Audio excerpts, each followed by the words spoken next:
warahmatullahi wabarakatuh. Yang perkenalkan, saya Rizka Handayani dari mahasiswa dari Universitas Mega Buana Palopo.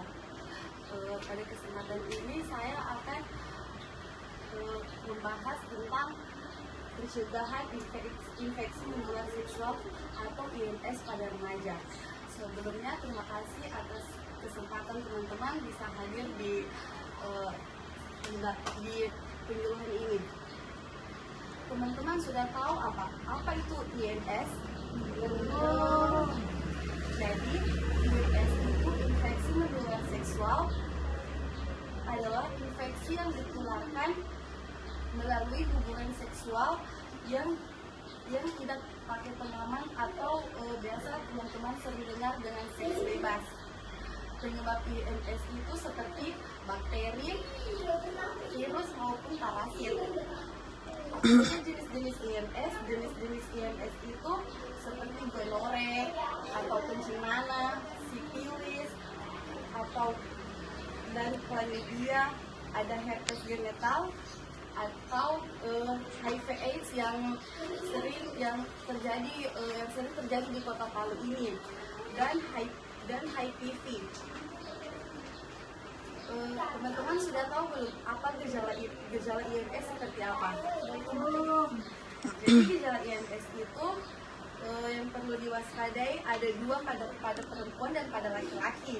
Pada laki-laki itu nyeri saat buang air kecil, keluar cairan dari penis, dan luka atau benjolan pada alat kelamin.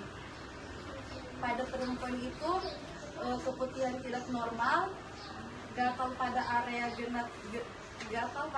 genital kita, nyeri saat buang air kecil, dan nyeri perut bagian bawah. Apabila teman-teman sudah merasakan gejala-gejala ini, boleh langsung memeriksakan ke puskesmas atau ke rumah sakit. Apa dampak IMS jika tidak ditangani? Yang pertama itu dapat kita sebagai perempuan seperti kemandulan, infeksi kronis, kanker serviks, dan juga mempermudah penularan HIV, terus gangguan kesehatan reproduksi. Bagaimana cara kita mencegah IMS?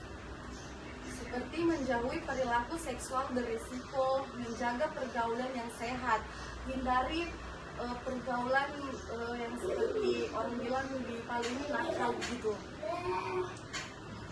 Meningkatkan pengetahuan tentang kesehatan reproduksi, tidak menggunakan narkoba dan alkohol. Melakukan pemeriksaan kesehatan jika terdapat keluhan seperti gejala-gejalanya tadi. Apabila teman-teman sudah merasakan gejalanya, secepatnya memeriksakan ke puskesmas. Sering-sering berkonsultasi dengan tenaga kesehatan.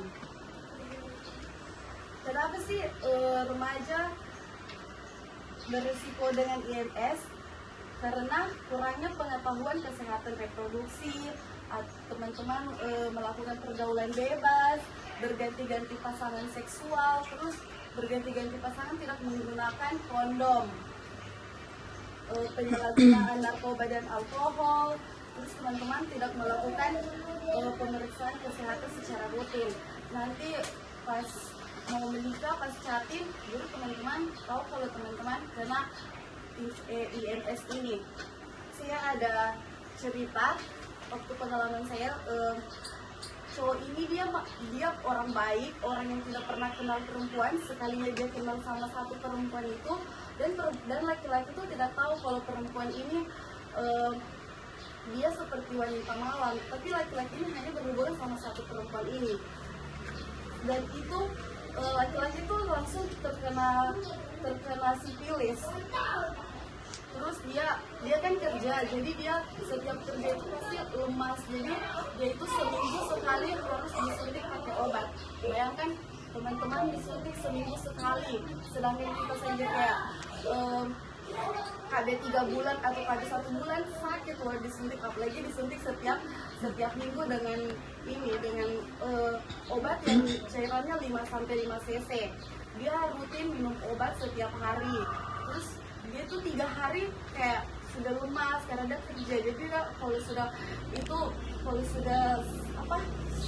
datang lagi penyakitnya itu dia lemas, terus kayak alat kelaminnya itu betul-betul kayak mati begitu.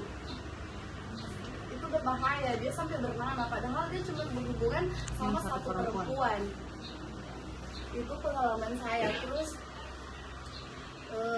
dia juga takut memeriksakan ke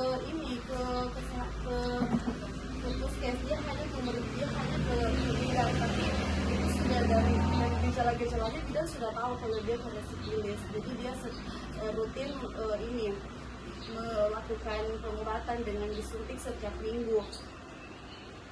Ada yang ingin ditanyakan?